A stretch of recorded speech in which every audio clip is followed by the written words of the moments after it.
So before we get into this one, I just want to kind of address something that happened a few days ago. It's a small issue that I don't really think I can sort. I posted a video a couple of days ago of my friend petting a cat. It was something I posted to TikTok and I uploaded it as a YouTube short. And, you know, that's about it. That's as far as it goes. And it got copyright claimed by a third party because it used 15 seconds of a music track. Now, I'm not actually sure if that falls under fair use. I think it does. I'm not too sure if it would be considered fair use or if it would be considered eligible for a claim. But the point is, I'm a small creator and a third party who doesn't own the song either has copyright claimed my video, and I have no way of disputing it, frankly. And thanks to the wonderful world of YouTube, unless you're a big creator, you cannot dispute it properly. You can't bring attention to it. So I'm kind of stuck in this problem where it's just claimed and I can't do anything about it. And, you know, I'm not making money off of YouTube anyway. I don't have monetization in any of my videos because, frankly, I'm not eligible. So it doesn't really matter, but it still kind of sucks that it got claimed. But, yeah, I just wanted to kind of bring that up and address it. And without further ado, I'll let you get into the video. One thing I don't have to tell any of you is that I don't do game reviews on this channel at all. In fact, most of the very beginning of my channel was mostly over-the-top edgy jokes, and I figured I would change it up a little. Now, as you can tell from my background and from some of my previous videos, I like My Little Pony a little bit too much. And when they announced that they were making a game, I covered it, I talked about it, and I even live streamed it. I posted the live streams in full to YouTube. It was only a two-parter, but, well, ladies and gentlemen, today we're going to be looking at the first official full-release My Little Pony game, My Little Pony, a Maretime Bay adventure for the Nintendo Switch. Well, here we are, and as you can see, right down there is me. Yes, that's right, the background footage for this review is me streaming it. Hello! You're ugly. My Little Pony, a Maretime Bay adventure is the first official Switch game for My Little Pony, alongside one of the very first ever full releases of a My Little Pony game. Previously, all My Little Pony ever released was a bunch of different apps, and that was effectively all. They wouldn't release anything other than apps up until now, when the new generation of My Little Pony hit the market. With the movie coming out and the new series, both of them coming out, they had decided to make a Switch game. It's pretty much a platformer collection game. It's kind of a collectathon, but at the same time not really. So, the question has to be asked about the game: is it worth its initial price? If you're like me, you would have paid full price, which on Switch is about $32.99, but if you buy it on any other platform, like on Steam, PS5 or Xbox, it is £35. The first thing I'm going to tell you is it absolutely not worth that much money. It is just not long enough of a game to actually pay that amount of money. I'd probably, if I was to put a price on it, only put £10 or £15 on it, because it's just not worth that much money. The gameplay is fairly simple. You're given a large map and you walk around it. You have to collect all the little star things. There are about 1,900 of them in the map. While you're doing that, you essentially explore, talk to the characters that are in the game, and you figure out who's been causing problems for the Maretime Bay Day Festival, a large festival that's typically held in Maretime Bay. It's not really properly disclosed how important this festival is or anything about it. All we really know is that it is the first one after the events of the movie. So, you walk around the entire map doing missions and, well, helping everyone prepare for it, fixing all of the problems that are being caused, and finding out who exactly is causing all of the problems in the festival. Now, of course, if you watched the first episode of the Netflix series, you're already going to know this is the same plot from that episode, just executed very differently. Instead of it being what they actually did with the series, they turned that into a game. But they removed some of the characters and allowed you to walk around the map. And, you know, that's about it. Now, there are different things you can do around the map, like unicycling, which has already just been shown, where you go up to a bench, you tap A, and it redesigns whatever it is. I've 100%ed this game, and I can effectively tell you that most of it is just putting up bunting around the entire map. There is nothing more other than a few billboards which are destroyed and then restored. The rest of the game consists of, as I've already mentioned before, missions which are fetch quests. Every single one of them are just fetch quests. The fetch quests require you to go and grab an item that is roughly anywhere between 1 and 3 items. It's usually 3, it's never more than that. Most of the missions consist of either doing the mini-games, doing 3-item fetch quests, or watching these cutscenes, which are surprisingly well animated. Other than that, there's not really much content to the game unless you really like playing the mini-games, or if you want to play co-op with other players. The mini-games are fairly simple. This one that we're showing right here is the rabbit herding minigame, where you run around the map and herd rabbits into a gate. There are a few other ones. There is a rhythm game, there is a flying minigame, and there are a few timed challenges where you run from point A to point B collecting all the little hoof things. All of them are fairly easy, they're not very challenging. I'd say the most challenge I had with the minigames was the second herding one, getting the highest score I could in order to get the third reward. This is another part of the minigames. You have to get a certain score in order to get 3 different rewards, as just shown here. That's coincidence as well. I'm not sure what the unlocked part means. I wasn't quite able to figure it out, and I didn't look it up. But what I do know is that you're rewarded with those little star things if you get all of the rewards, which is kind of the only collectible that you can really get in the game, is those little star things that you collect just wandering around the map or doing the missions.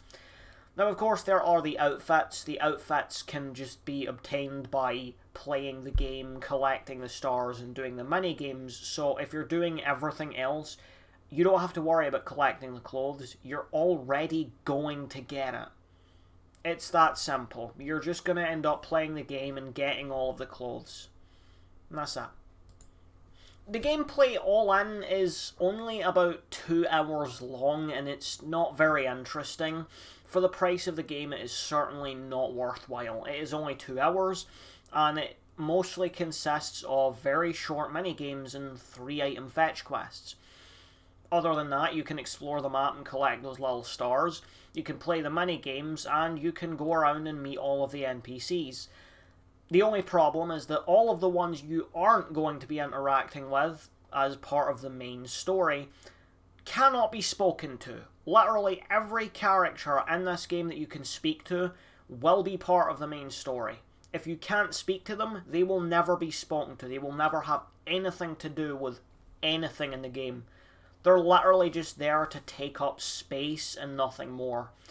I think that's a bit of a problem for world building, because instead of going for an actual world and an area, they've just kind of filled up the game with the same characters you were going to meet anyway, and gave every background person no detail whatsoever. It's just a bunch of the same presets of different colours and no dialogue. It really makes the world building of the game feel off. In the game's defense, all of the new generation has kind of been like that. The world building hasn't been very good, but in terms of this game, it's not good world building. You simply do one thing, which is the main story, and you have nothing else to do. No side quests, no nothing. The only real side thing you can do is, again, the mini games and the collections, which are that easy that by the time you've beat the game, you've probably already done it. And if you haven't, it'll take you like 5 minutes to do. And that's about it. Now, the main plot of the game is the entire focus on the game. Pretty much what is happening is that they are preparing for the Maritime Bay Day Festival, and someone is going around causing problems, ruining things, and of course defacing the billboards, and no one knows who it is. Every single time we ask and figure out who it is, it always seems to sound like one of the main characters. Spoiler alert, by the way, it's not any of them, it's Sprout. It's Sprout again. He's the main bad guy. He is the problem, and that's it. You stop him, and all is good. The festival's fine. So, Sprout is essentially going around causing problems, trying to pretend that he didn't, and then you figure out that he did. So, in terms of a plot, it's not very interesting, it's not very detailed, and it's certainly not complex. It's a kid's game, so it doesn't really have to be, I guess. But it should have some level of fun factor to it. I personally had a lot of fun with the game, but there wasn't a lot to do, and it left a large hole to be filled that the game should have filled with other content. But it didn't. There's really nothing more to comment on other than the lack of content in the game. The main focus in the game is not actually in the story, it is on the mini-games. They are part of essential missions, and they can be done co-op. These are essentially the most developed part of the entire game. The story is bland, the gameplay is lacking, the mini-games are the only area it really does well. This was the only part of the game I actually properly got into and properly started to enjoy. Other than this, it was just the same boring and bland, walking around, getting 3 items, giving it to the person, and then moving forward so that I can do it again. There aren't a lot of areas in the game, and it all progresses extremely linear, but that's not really a problem, depending on the execution. This game's execution is just not done well. It's one straight path, and then you're done. Once you've passed the main missions, there is literally nothing more for you to do. This would be absolutely fine in a game if the game wasn't only about 2 hours long. Other than the comments in the mini-games, there is only one thing I can bring up. It's the graphics. The graphics are absolutely beautiful. They are lovely. They are genuinely pleasing to look at. I found the shading quite well done. I found the graphics to be very detailed. And I found the rendering to just... It just all came together very nicely. If the game was a lot longer, there would be a lot less criticism. But the graphics is the area the game really did shine. There was a few areas where it was a bit grainy, especially with the eyelashes, but I'm not too sure if that's a rendering issue or if it's just because it's on Switch. I'm going to assume that it's a genuine issue with the game and say it's the only real flaw with the graphics. Other than that, there is really nothing else to criticise about the game. So why don't we move on to my final thoughts and conclude the video. My Little Pony, A Maretime Bay Adventure was a good game. It was. In my opinion, it was a good game. It was funny-ish. It had very nice graphics. The mini-games were quite appealing. But the story was very bland, and it only took 2 hours to 100% the game. It didn't take 2 hours to finish the story. It took 2 hours to completely finish the game. There was nothing to do after that 2 hours. Meaning that if you're going to buy this as an adult, you're going to be finished with this within the afternoon.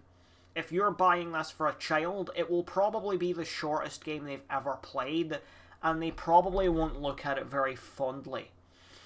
I can say from my own experiences as a child, I would not play a game that's that short. I mainly played a lot of longer games, but that's just me. That's just the games that I had growing up. I would say that this wouldn't be something a kid would really enjoy, but I wouldn't know. I'm not a kid. But I myself, I didn't really enjoy the game as much as I thought I was going to. It is hands down not worth £30, much less 35. It is maybe about worth £10, but I would say that based on the lack of content and what the game actually is, it is certainly overpriced as hell and not really worth the money. If any of you out there are wanting to actually play the game, then, by all means go for it. But if you just want to see what the game has and you don't want to spend £35 for 2 hours worth of content, why don't you click on my channel icon right down there and you will find both live streams where the entire gameplay is shown, every single bit of it, on my YouTube channel right here. So if you don't want to play the game or spend the money to see the content in the game, you can just watch my stream and it saves you having to go around buying it. Honestly, you're a lot better off. But with that, that's the end of the video. What did you guys think? Let me know in the comments, what did you think of the game when you played it? If you like this video, why don't you leave a like on it? If you didn't like it, let me know. Tell me how I can do better in the comments and leave a dislike on it. Either way, and including you subscribing, really helps the channel out and it helps me get better as a creator. But with that, I'm going to head off. So, everyone, take care, have a good morning, afternoon or night, and goodbye.